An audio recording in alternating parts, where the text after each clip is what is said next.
10th class science का दूसरा chapter अम्ल क्षार लवण।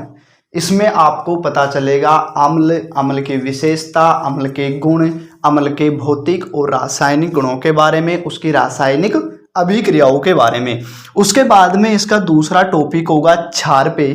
क्षार के अंदर आप देखोगे कि क्षार कैसे निर्माण होता है, क्षार से कौन सी रासायनिक अभिक्रिया होती है, उसमें कौन कौन से गुण पाए जाते हैं। इसके बाद में आएगा आपके सामने लवण, जो इस पार्ट का अंतिम टॉपिक होगा। इन दोनों के गुणों को मिलाने के बाद जो उनके गुण समाप्त होंगे वो आएंगे लवण के गुण। तो पहले हम बात करते हैं अम्ल की। हम एक एक टॉपिक, एक एक चैप्टर, एक एक पार्ट्स के हिसाब से आपको वीडियो देंगे। आप एक एक पार्ट्स को रेगुलर देखते रहें। एक एक टॉपिक को, एक एक पार्ट्स को हम एक एक वीडियो के अंदर डिटेल से जितनी होगा उसके अंदर घुसकर आपको समझाने की कोशिश करेंगे। आप एक भी वीडियो को मिस मत करना बस। तो पहले हम बात करते हैं अम्ल की, उसके बाद में क्षार और लवण की हम आगे बात करेंगे।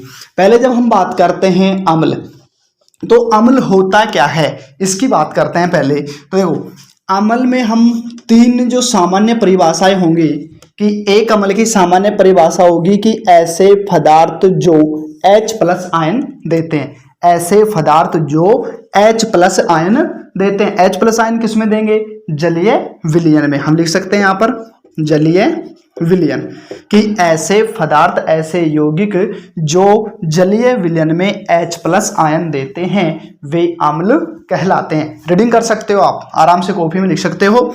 दूसरी परिभाषा हम दे सकते हैं कि ऐसे पदार्थ जो स्वाद में, चखने पर, हम जब चखते हैं तो स्वाद में क्या हो? खट्टे हो। क्या हो? स्वाद में खट्टे हो। कि ऐसे पदार्थ जो स्वाद में खट्टे होते हैं वे पदार्थ या यौगिक क्या कहलाएंगे? अम्ल कहलाएंगे। अगर इसकी तीसरी बात करें तो वे होंगे जो नीले लिटमस पत्र को लाल करते हो।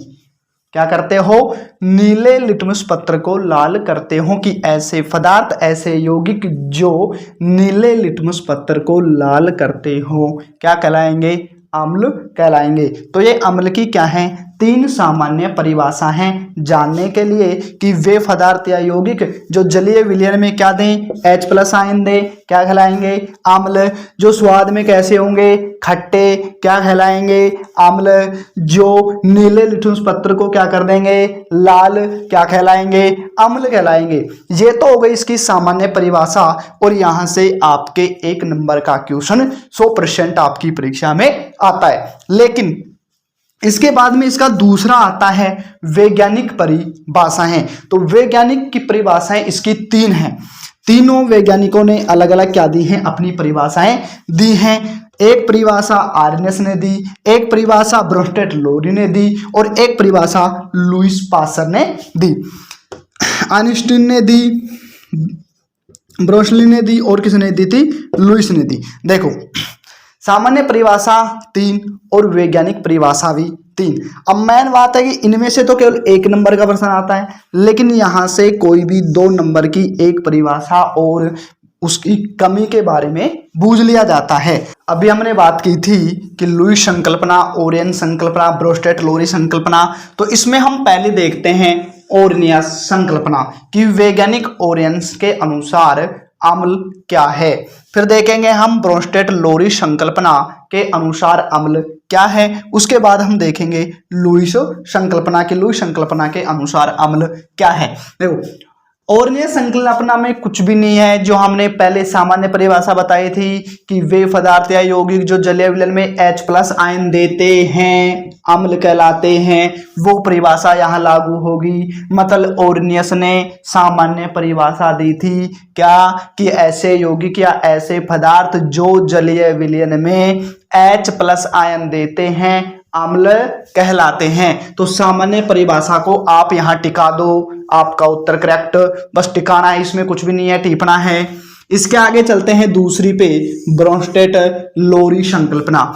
देखो, ब्रोस्टेट-लोरी संकल्पना तो वैज्ञानिक का नाम है ब्रोस्टेट-लोरी। इसने क्या कहा था कि ऐसे पदार्थ या यौगिक क्या कहा कि ऐसे पदार्थ या यौगिक जो क्या करते हो, प्रोटॉन देते हो, क्या देते हो, प्रोटॉन देते हो, प्रोटॉन का दान करते हो, किसी दूसरे को देते हो, क्या कहलाएंगे, अम्ल कहलाएंगे। कौन से पदार्थ अम्ल कहलाएंगे, जो प्रोटॉन को देते हो, प्रोटॉन को किसी को क्या करते हो, डिनोट करते हो, देते हो, उन्हें क्या कहेंगे, अम्ल कहेंगे। किनको, ऐसे पदार्थ या यौगिक, ऐसे पदार्थ या यौगिक जो प्रोटॉन का दान करते हैं, अम्ल कहलाते हैं। पहले बताया था, रीडिंग मार लो, कॉपी में लिख लो, बार बार काम आएगा आगे तक।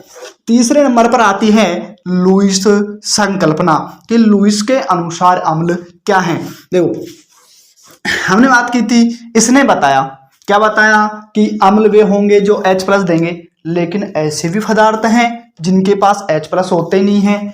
SO2 H तो दिख रहा ही नहीं है, तो इसको अम्ल है या नहीं, इसके बारे में नहीं बता पाया। ये इसका खेल खत्म, मतलब इसको यहीं पे रोक दिया।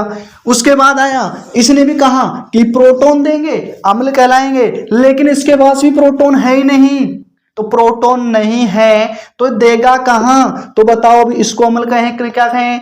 अब ये भी, इसका भी काम खत्म कि इसने भी नहीं बता पाया कि ऐसे यौगिक जिनमें प्रोटॉन नहीं हो, H+ नहीं हो, तो फिर हम उसको क्या कहेंगे। तो इस शब्द के बारे में बताया लुईस ने कि दुनिया में कैसे ही पदार्थों, कैसे यौगिकों, सबके पास इलेक्ट्रॉन होते हैं। क्या होते हैं, इलेक्ट्रॉन। तो इलेक्ट्रॉन के आधार पर लुईस पास्चर ने अपनी संकल्पना दी और इसी की संकल्पना को सर्वमान्य माना गया। तो लुईस पास्चर ने क्या कहा कि ऐसे पदार्थ या यौगिक जो इलेक्ट्रॉनों को ग्रहण करते हैं अम्ल कहलाते हैं। क्या करते हैं, ग्रहण, लेने वाले ग्रहण करते हैं कि ऐसे पदार्थ या ऐसे यौगिक जो इलेक्ट्रॉनों को क्या करते हो, ग्रहण करते हो, अपनी तरफ खींचते हो, अपने अंदर लेते हो, क्या कहलाएंगे, अम्ल कहलाएंगे। कौन कहलाएंगे, जो क्या करेंगे, इलेक्ट्रॉन को अपने अंदर लेंगे। तो ये हुई अम्ल की ओर्नियस, ब्रोंस्टेड, लोरी और लुईस संकल्पना। अब इसके बाद में हम इसके रासायनिक गुणों के बारे में देखेंगे जो आपको नेक्स्ट में मिलेगा। इससे पहले हम बात करते हैं कि अभी तक हमने क्या रीडिंग की। तो हमने सबसे पहले देखा कि अम्ल के बारे में हमने 3 सामान्य परिभाषा देखी थी कि ऐसे यौगिक होते हैं या ऐसे पदार्थ होते हैं जो H+ देते हैं, वो क्या कहलाएंगे, अम्ल कहलाएंगे। क्या कहलाएंगे, अम्ल जो H+ देंगे। दूसरा कहा कि स्वाद में जो क्या होंगे, खट्टे होंगे, क्या कह देंगे हम उसे, अम्ल कह देंगे। या फिर नीले लिटमस पत्र को क्या कर दें, वो लाल कर दे, क्या कहलाएंगे, अम्ल कहलाएंगे। ये 3 सामान्य परिभाषा थी। उसके बाद में हमने आपको बताया कि अम्ल के आधार पर वैज्ञानिक 3 थे, ओर्नियस, ब्रोंस्टेड, लोरी और लुईस, और इन तीनों ने क्या दी थी, अपनी अपनी संकल्पना दी थी। लोरी संकल्पना में इलेक्ट्रॉन के आधार पर बताया गया था, ब्रोंस्टेड लोरी संकल्पना में प्रोटॉन, लुईस में इलेक्ट्रॉन, और जो ओर्नियस संकल्पना है उसमें सामान्य परिभाषा आप ठोक सकते हो, आपका कोई गलत नहीं होगा। स्टार्ट में चला था। हाँ तो साथियों, कैसा लगा आपको वीडियो? अगर अच्छा लगा हो तो चैनल को लाइक करें, सब्सक्राइब करें, और इस लेसन का अगला पार्ट आपके लिए जल्दी ही छोड़ा जाएगा। ठीक है, धन्यवाद।